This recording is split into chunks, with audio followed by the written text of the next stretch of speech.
విశాఖపట్నంలో ప్రతి సంవత్సరం జరుగుతున్న నాటికే ఈ సంవత్సరం కూడా తెలుగుదేశం పార్టీ వాళ్ళ పార్టీ సమావేశాన్ని మహానాడు పేరిట జరుపుకుంటుంది. దాంట్లో పెద్ద ప్రత్యేకత లేనప్పటికీ ఇంకా ఇప్పటికే 3 సంవత్సరాలు అయింది ఆ పార్టీ అధికారంలోకి వచ్చి. ఇంకో సంవత్సరంలో పోతే ఇంక ఎన్నికలు వచ్చేసే నేపథ్యం ఉంది. ఈ సందర్భంలో ఏమిటా ఆ సభకు ఒక ప్రత్యేకత అనేది ఉంటుంది కదా, ఏం తీర్మానాలు పెడతారు, ఏ డిస్కషన్లు జరుగుతాయి అని అందరూ కూడా ఆతృతగా చూడడం అనేది సహజం. అయితే ఆ మహానాడికి వాళ్ళు చెప్తున్నంత డిస్కషన్లు కానీ అందులో చర్చలు కానీ కంటే వాటి గురించి చెప్పాలంటే ఇది ఆత్మస్తుతి పరనింద. వారిని వారు పూడుకోవడానికి ఏర్పాటు చేసిన సభ తప్ప దీనివల్ల రాష్ట్రానికి కానీ రాష్ట్ర ప్రయోజనాలకు కానీ రాష్ట్రంలో ఉన్న ప్రజలకు కానీ వారి తాలూకా ఇబ్బందులకు కానీ పరిపాలన విధానానికి కానీ పరిపాలనలో జరుగుతున్న అవకతవకలు కానీ లేదా పరిపాలనని ఇంకా ప్రజల ముందుకు తీసుకెళ్ళడానికి అవసరమైన చర్చలు కానీ ఇందులో ఏ విధంగా లేదనేది వాళ్ళ ఎజెండా చూస్తేనే తెలుస్తుంది. ఎందుకు చెప్తున్నానంటే నేను ఇదేదో ప్రతిపక్ష అధికారంలో ఉన్న పార్టీ ఇంకో పార్టీ మాకు ప్రధాన ప్రతిపక్షంగా ఉన్న పార్టీ పెడుతుంది అనేది మా ఉద్దేశంతో మాట్లాడితే మాట కాదు. వాస్తవానికి మాట చూస్తే వాళ్ళ ఎజెండాలు చూస్తే ఎజెండాలో ఎన్నికల్లో ఇచ్చిన వాగ్దానాల మీద రివ్యూ అమలు అనేది అంశాన్ని వాళ్ళు పెట్టారు. మేనిఫెస్టో అమలు సమీక్ష అంట పెట్టారు. మేనిఫెస్టో అమల్లో వచ్చి వాళ్ళ మేనిఫెస్టో వాళ్ళది నుండి ఉంటుంది బహుశా, ఎందుకంటే అది చూసే పెట్టి ఉంటారు అనుకుంటున్నాను. ఇది వాళ్ళు ఇచ్చిన మేనిఫెస్టో. రాష్ట్ర ప్రజలు చూడండి, ఇదేదో వైసీపీ పార్టీ మేము వచ్చి ఆ పార్టీ గురించి ఏదో వ్యక్తిగతంగా మాట్లాడుతుందో లేకపోతే మాకు ఇబ్బందికరంగా బాధతో మాట్లాడుతున్న అంశం కాదు. ఇది ప్రజలకు సంబంధించిన అంశం కాబట్టి మేము ముందుకు వచ్చాము ఈరోజు. ఇది వాళ్ళ మేనిఫెస్టో. వాళ్ళు చెప్పింది ఏంటి? మేనిఫెస్టో హామీల అమలు సమీక్ష. మేనిఫెస్టోలను ఏం చెప్పారు? ప్రధాన మొదటి అంశమే మేనిఫెస్టోలో ఉన్న మొదటి అంశమే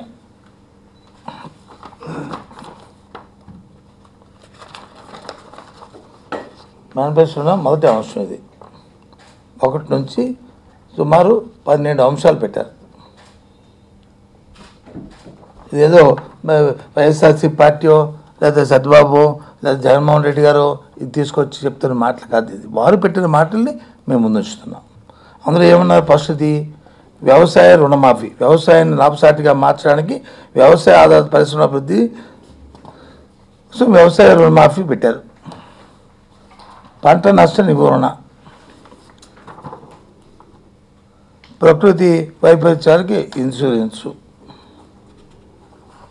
వాటితో పాటు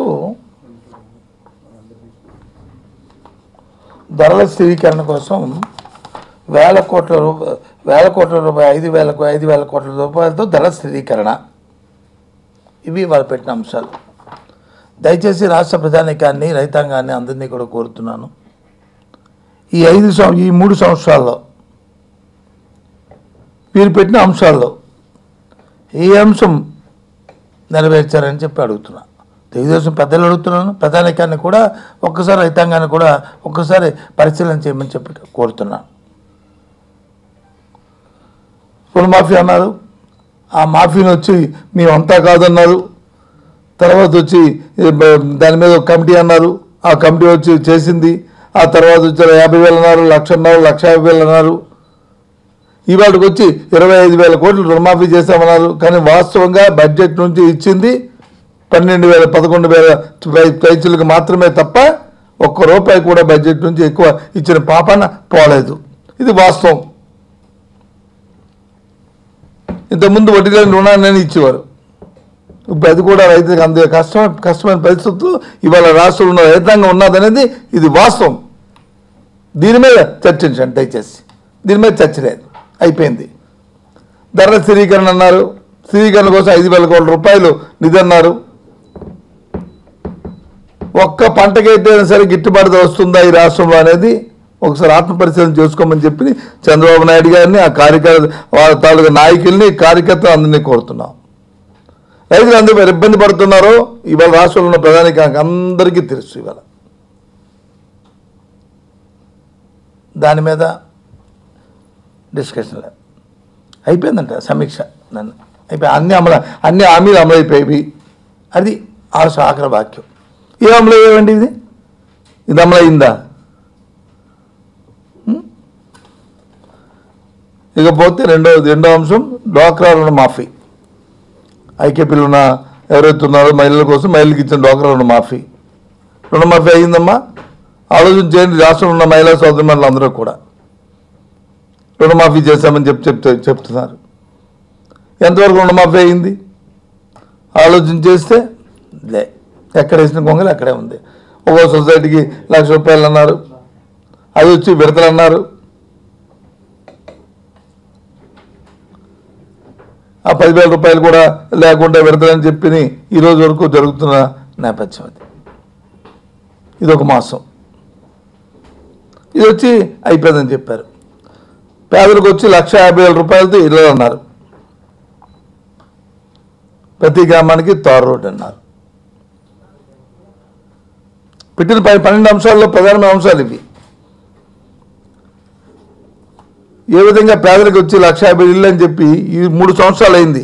కనీసం ఒక్క గ్రామంలో అయినా సరే, ఒక్క ఇల్లు అయినా సరే, ఎక్కడైనా సరే కట్టారా చెప్పండి? కట్టారని చెప్పి బోర విరుచుకొని ఎస్ ఈ గత 3 సంవత్సరాల్లో ఈ రాష్ట్రంలో ఇన్ని కొత్త ఇల్లు మేము కట్టాము అని చెప్పానండి. మచ్చుకొనకి 10 చేతుకొని 10,000 10 ఇల్లు కట్టామని చెప్పానండి. గ్రామాల్లో చూపెట్టమనండి, ఎక్కడలే. ఇది ప్రధానమైన అంశం. 3 సంవత్సరాలు అయిపోయింది ప్రభుత్వం అధికారంలోకి వచ్చి, ఇంకొక సంవత్సరం మాత్రమే. ఇంకా నెక్స్ట్ ఇయర్కి వెళ్ళిపోతే ఎన్నికలు వచ్చేస్తాయి. ఎన్నికల సంవత్సరంలో ఏం జరుగుతుందో ప్రధానికి అందరూ తెలుసు, పనులు ఏ విధంగా జరుగుతాయనేది. ఎన్నికలకు 3 నెలల ముందే కోడ్ వచ్చేస్తుంది. ఇంకా ఎక్కడ వేసిన కొంగ అక్కడే ఉన్నట్టు అది ఉండిపోతుంది. ఇంకా నీకు ఉన్నది 1 సంవత్సరం. ఏం జరుగుతుందో చూడండి.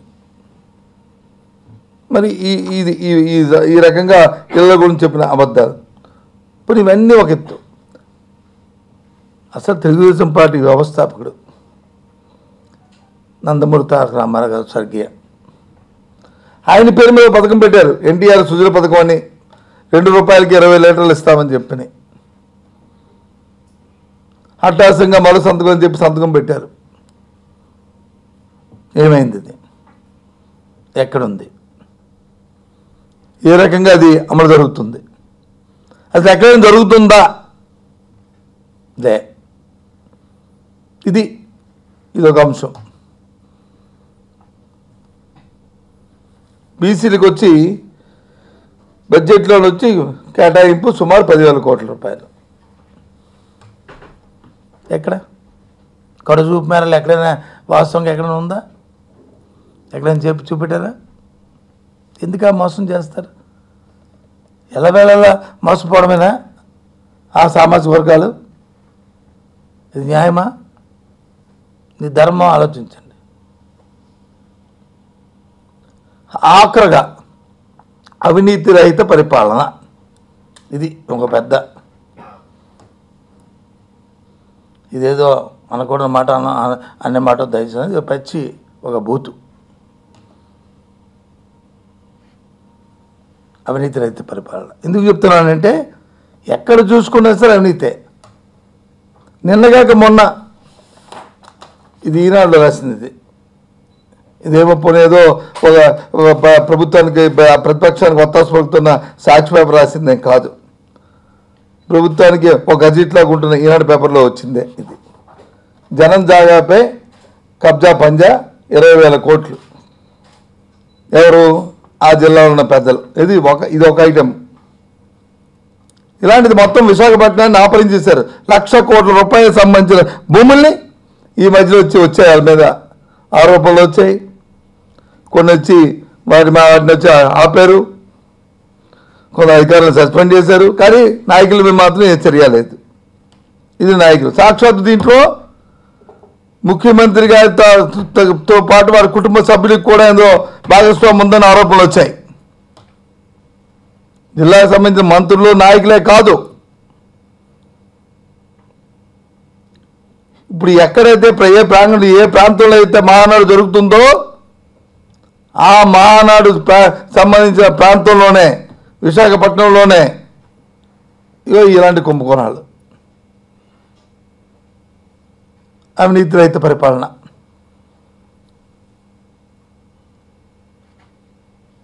ఆఫ్టర్ చిన్న అంశం ఏది ఇసుక మీద ఇవాటి 3 సంవత్సరాలు ఒక పాలసీని కానీ ఒక ప్రధానంగా ఒక విధానం నిర్ణయం చేయలేకపోతున్నారు. ఉత్సవం అంటారు. విశాఖపట్నానికి అసలు విశాఖపట్నంలో ఒక లారీ ఇసుక ఎంత అమ్ముతున్నారు అనేది దయచేసి ముఖ్యమంత్రి గారు, మంత్రులు, కార్యకర్తలు అందరూ ఉన్నారు కాబట్టి తెలుసుకోండి.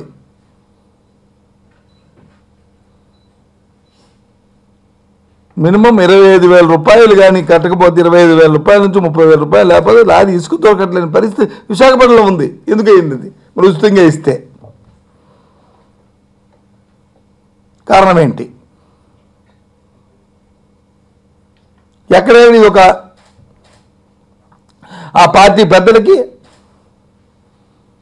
ఒక దార్చిన ప్రోగ్రామ్గా తయారైపోయింది. ఇది ఓ పథకం కింద. వీళ్ళు వచ్చే అవినీతి రహిత పరిపాలన ఎక్కడుంది? అమరావతిలో చూసుకుంటే అవినీతి, సాక్షాత్తు ముఖ్యమంత్రి స్థాయి నుంచే స్విచ్ ఛాలెంజ్లో దాన్ని దోపిడీ చేయడానికి, ప్రాజెక్టుల మీద వచ్చి ఎక్కడ భారతదేశంలో ఎక్కడా లేనట్టుగా గత ప్రభుత్వాలు కూడా ఈ నిర్ణయాన్ని తీసుకోవడానికి భయం పడే పరిస్థితుల్లో సోమోటుగా ఒక బ్లాంకెట్ ఒక జీవోని ఇచ్చేశారు. యాక్చులేషన్ అయిన జీవోని 120 ఏదో నెంబర్, అది ఐ థింక్ పెంచుకెళ్ళిపోతున్నారు. ఎక్కడ పెరుగుతుందంటే దానికి వచ్చి మళ్ళీ అవినీతి రహిత పరిపాలన ఇవాళ జరుగుతుంది. అందుకే చెప్పాను, మహానాడు వచ్చి పొగుడుకోవడం తప్ప, ఆత్మస్థుతి కోసం తప్ప, వాస్తవాలు డిస్కస్ చేసి వాస్తవాలను ప్రజల ముందు ఉంచి వాస్తవ రూపంగా తీసుకెళ్ళడానికి కాదు. ఇది నేనంటే మాట్లాడారు. సాక్షాత్తు ముఖ్యమంత్రి అన్న మాటలు కూడా నిన్నగాక మొన్న అన్నాడు. ముఖ్యమంత్రి ఏమన్నారు?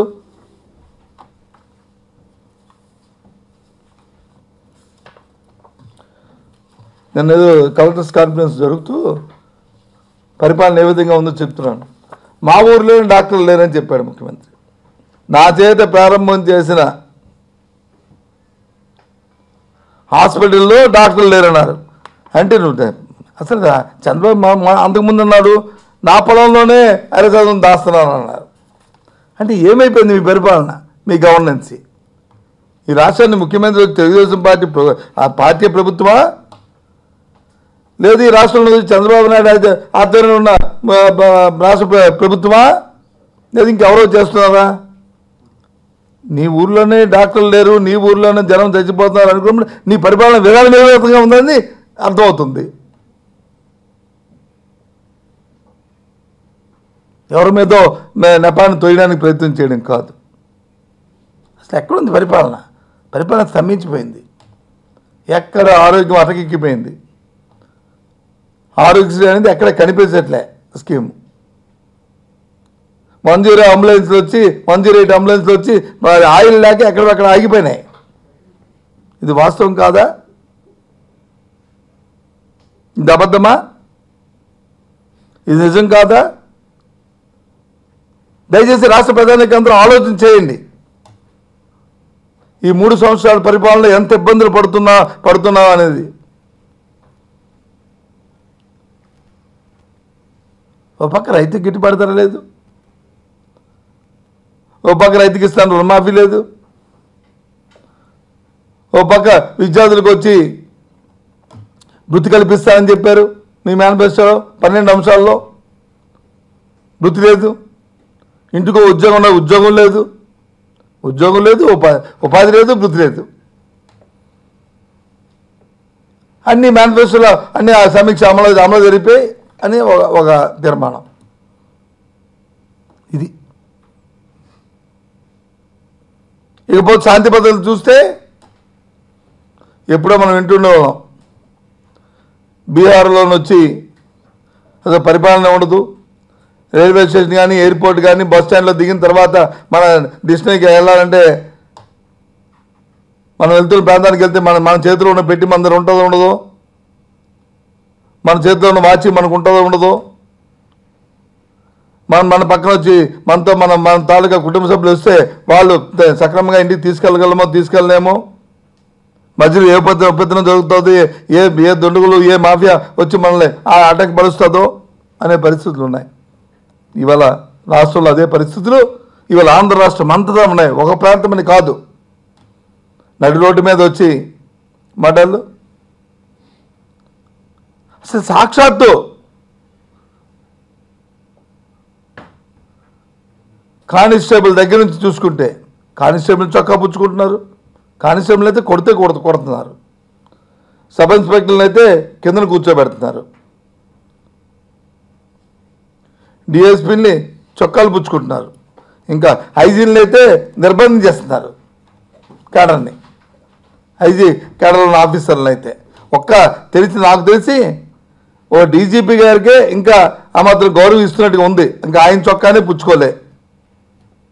దయచేసి ఆ పరిస్థితిని తెచ్చుకోవద్దు పోలీస్ అధికారులు కూడా అని కోరుతున్నాను.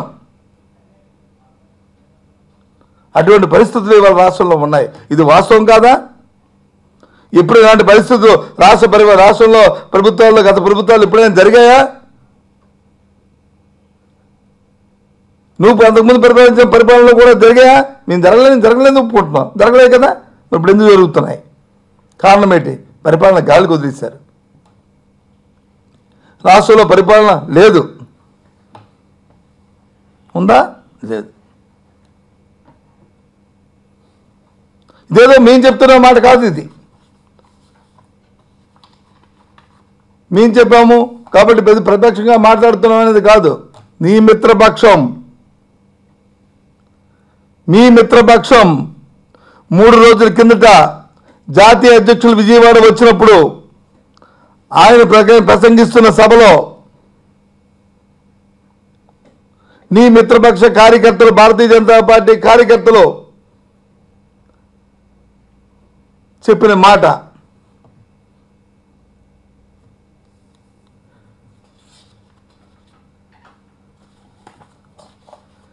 ఏం చెప్పారు? సేవ్ బీజేపీ, లీవ్ టీడీపీ అంటే ఎందుకు చెప్పారు? కారణం ఏంటి? మీరు చేస్తున్న ఈ అరాచకాలు, మీ ప్రభుత్వం చేస్తున్న ఈ అవినీతి పరిపాలన, మీ పరిపాలనలో ఉన్న అస్తవ్యస్తమైన కార్యక్రమాలు, ఇవన్నీ పాపం అంతా కలిపి మాకు అంటగడతారేటో. కాబట్టి దయచేసి మాకొద్దు ఈ పార్టీతోనని చెప్పి వాళ్ళు ఆ సభలో మీ మీద అవిశ్వాస తీర్మానం పెట్టారు. కార్యకర్తలు అందరూ కూడా, బీజేపీ కార్యకర్తలు. అయిపోయిన తర్వాత పెద్దలు అడిగితే పెద్దలు చెప్పారు, అవును మా కార్యకర్తలు మనోభావాలు అవి అని చెప్పారు. అది వాస్తవే కదా అని చెప్పి పెద్దలు ఎండార్స్ చేశారు దాన్ని. ఇది వాస్తవం కాదా? ఇది ఎంతకంటే మీకు కావాల్సిన ప్రూఫ్ ఏంటి? ఎక్కడైనా మిత్రపక్షంలో ఉన్నవాళ్ళు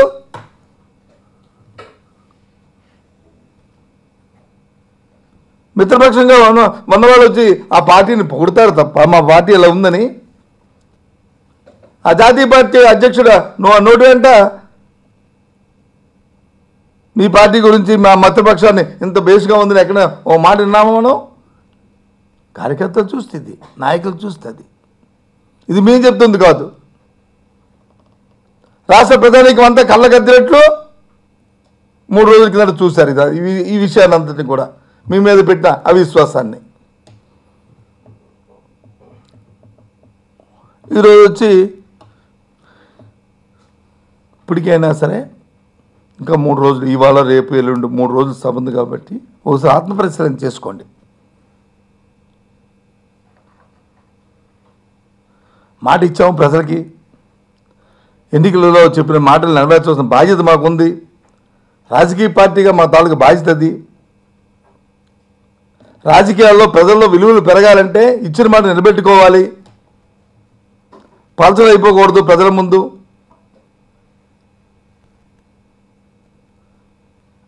విశ్వాసాన్ని పెంచుకోవాలనే ఒక ఉద్దేశంతో మీరు ఈ 3 రోజులు మీ తాలూకు ఎజెండాలు మార్చుకొని వాస్తవ పరిస్థితులు చర్చించుకుంటూ ముందుకెళ్తే బాగుంటుంది అనేది మా తాలూకా హితం. మీకు అది పట్టదు మాకు తెలుసు. ఎన్ని చెప్పినా చెబుతాడు ముందు సంఘం వదినట్టు ఉంటాయి తప్ప, దెయ్యాలు వాదాలు వలిస్తున్నట్టు ఉంటాయి తప్ప. ఎందుకంటే మీ ఆలోచన అది. లేకపోతే ఆ ప్రాంగణం పెట్టిన ప్రాంగణం ఒక సరస్వతి నిలయం, ఆ విద్యాలయం, ఆంధ్ర విశ్వవిద్యాలయం అంటే ఉమ్మడి ఆంధ్రప్రదేశ్లో ఆ రోజు మద్రాసు రాష్ట్రానికి సంబంధించి ఉన్నప్పుడు కూడా దానికి ఒక ప్రత్యేకమైన గుర్తింపు ఉండేది. అలాంటి దాన్ని ధనబలంతో, అధికార మదంతో, గర్వంతో ఒక దెయ్యాల గుంపుగా పోలుస్తున్నాడే నీ శాసనమండలి సభ్యుడు, ఇంతకుముందు పార్లమెంట్ సభ్యుడు.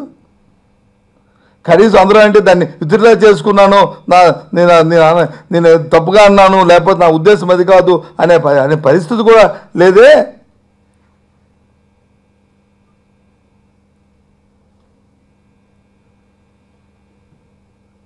ఆ రోజు ఈరోజు మీ అందరూ అక్కడ చేరడం వల్ల ఇవాళ ఏదైతే మా ఇచ్చిన మాట నిలబెట్టుకోవాలని మీరు ప్రభుత్వ ధనాన్ని, ప్రజా ధనాన్ని దోచుకుంటున్నారు మీరందరూ అక్కడ చేరి ఇవాళ సభ పెట్టుకోవడం వల్ల దానికి ఏమని ఆ యూనివర్సిటీకి, ఆ విశ్వవిద్యాలయానికి, ఆ సరస్వతి నిర్ణయానికి ఓ చెడ్డ పేరు వస్తే రావచ్చేటో కానీ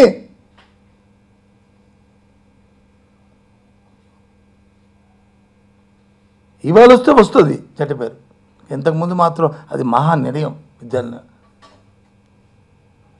ఆత్మపరిశీలన చేసుకోండి. మీరు చెప్తున్న మాటలు, మీరు మాట్లాడుతున్న తీరు, మీ వ్యవహార శైలి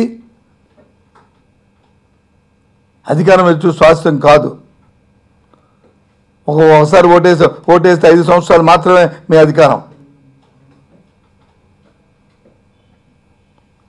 ఎల్లకాలం ప్రజలు వచ్చి మభ్య పెడుతుంటే మోసపోతారు అనుకుంటే ప్రమాదం.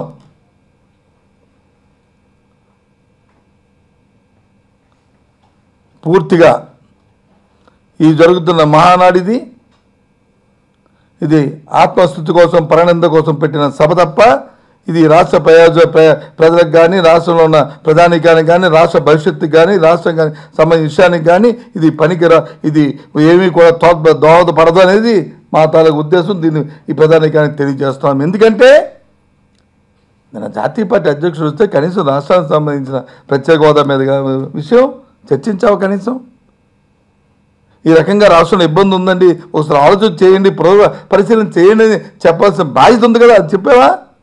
చెప్పలేదే.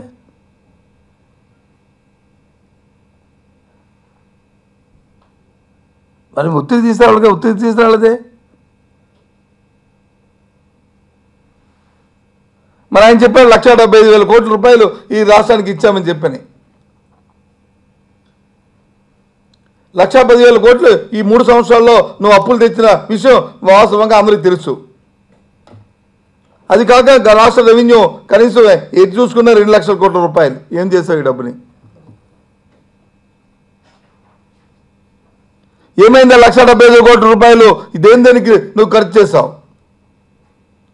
తెచ్చే 1,15,000 కోట్ల రూపాయలు దేనికి ఖర్చు చేస్తావు? ఎవరి ఖాతాల్లోకి వెళ్ళింది? అది ప్రజల తాలూకా ప్రజా ఖాతాల్లోకి వెళ్ళిందా? మౌలిక సదుపాయాల కోసం వెళ్ళిందా? కనిపించలే ఎక్కడా కూడా. ఓ పిడికిడి బుక్ వేసిన పాపన్న ఏ రోడ్డు మీద పోయిలే.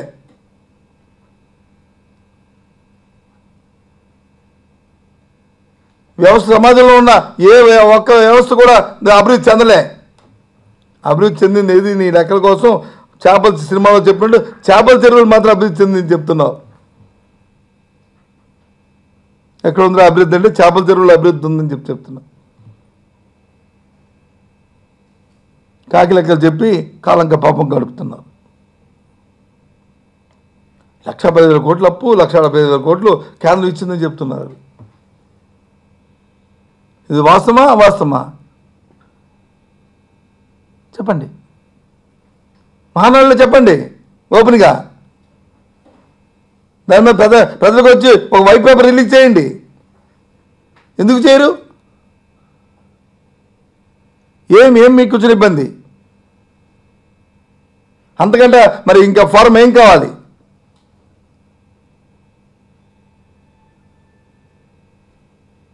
ఖర్చు పెడుతున్నావు, దేనికి ఖర్చు పెడుతున్నావు?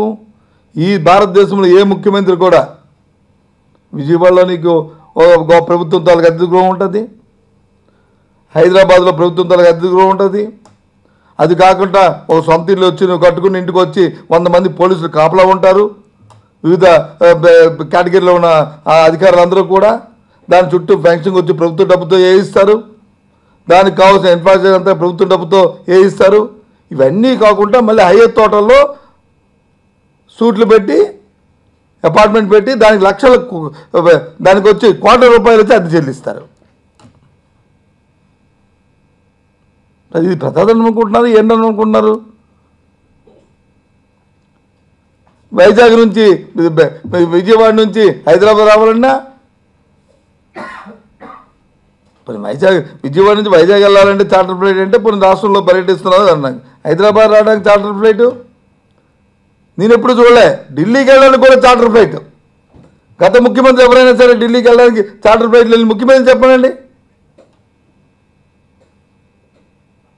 ఢిల్లీతో కాదు, ఇంకా సింగపూర్ వెళ్ళడానికి కూడా చార్టర్ ఫ్లైట్.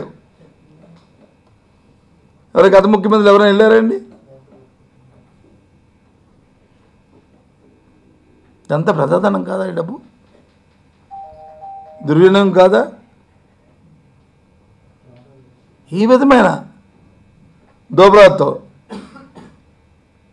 ఈ విధమైన ఎక్స్ప్రెషన్ జీవాలు వచ్చి ప్రాజెక్టులకు వచ్చి వాటికి వచ్చి ఇచ్చి ప్రజాధనాన్ని ద్రోహించేస్తూ దోపిడీ చేస్తూ నీ ఎన్నికల్లో ఎవరైతే డబ్బు సంచులు మోసారో ఆ డబ్బు సంచులు మోసిన వారికి అవి వచ్చి కట్టబెడుతూ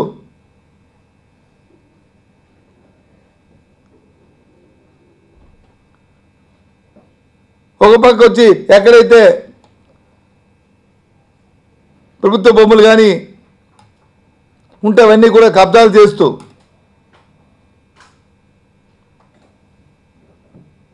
పారదర్శకత లేకుండా ఎక్కడే కాంట్రాక్ట్ లాంటివి ఇచ్చుకుంటూ ఇలా దుర్వినియోగం చేస్తున్నా. ఇది వాస్తవం కాదా? కాకపోతే చెప్పండి, ఇగో మేము 1,10,000 కోట్లు అప్పు తీసుకొచ్చి ఇగో దీనికోసం ఖర్చు చేశామని చెప్పని, కేంద్రం ఇచ్చిన 1,70,000 కోట్లు ఇగో దీని గురించి ఖర్చు చేశామని చెప్పండి. చెప్పే ధైర్యం మీకు లేదు. మీ సోకులకి, మీ పౌడర్లకి, మీ మీ మీ ఆర్భాటానికి చేస్తున్న ఖర్చులు ఇవి. ఈ వాస్తవాలన్నింటినీ కూడా ఈ దీంట్లో ఈ 3 రోజుల మహానాడులో పెట్టి ప్రజలకు వాస్తవాలు చెప్పాలని డిమాండ్ చేస్తున్నాం.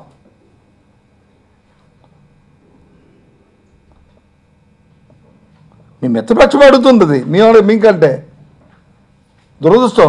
ఎక్కడా కూడా ఈ దేశంలో ఉన్న ఏ రాష్ట్రంలో కూడా ఇలాంటి పరిణామాలు రావు. 3 రోజుల్లో 3 సంవత్సరాల్లో ఎంత అపాదుల్ని కూడగొట్టుకుని ప్రజల చేత తిరస్కరించబడుతూ అన్ని వర్గాలకి ఇబ్బందులు పెడుతున్న ప్రభుత్వం ఈ ప్రభుత్వం తప్ప ఏ ప్రభుత్వం లేదనేది నిస్సంకోచంగా ఇవాళ అందరికీ తెలియజేస్తున్నాం.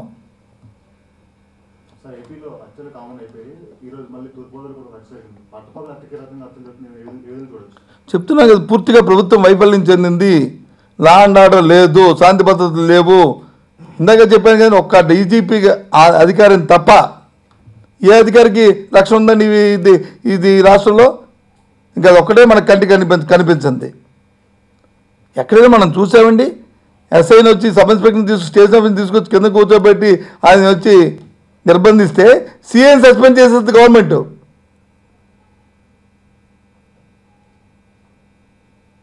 ఇదెక్కడ చూద్దాం? ఎస్ఐని నిర్బంధిస్తే సీఎం సస్పెండ్ చేస్తున్నారు.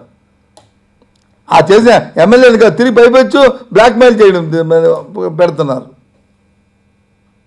నడి రోడ్ల మీద వచ్చి అక్కడ కడపలో కానీ లేకపోతే కర్నూలులో అయితే ఆ మడలు చూస్తే, రేపు వెళ్తున్నాను కర్నూలు, చూసిన తర్వాత అక్కడ విషయాలన్నీ చెప్తాను. నేను ప్రత్యక్షంగా మాట్లాడినా అధికారులతో. ఈ రకంగా ఇది చూస్తుంటుంటే ప్రభుత్వ హత్యలు ఇవన్నీ కూడా ఇది మూల్యం చెల్లించుకోక తప్పదు. ఈ ప్రభుత్వం ప్రజలు వేచి చూస్తున్నారు వీటి కోసం. ఇంట్లో నుంచి బయటకు వెళ్ళాలంటే భయం పడే పరిస్థితులు ఇవాళ వచ్చినాయి. ఇవాళ భయాందోళనగా మహిళలు కానీ పిల్లలు కానీ బయటకు వెళ్తే మళ్ళీ కానీ లింగ విచక్షణ లేకుండా ఎవరు వెళ్ళినా మళ్ళీ ఇంటికి వస్తారో అనే భయంతో ఇవాళ రాష్ట్ర ప్రధానికి ఉన్నారు. ఇవాళ అటువంటి భయంకర పరిస్థితులు ఇవాళ రాష్ట్రంలో ఏర్పడ్డాయి. ఇది వాస్తవం.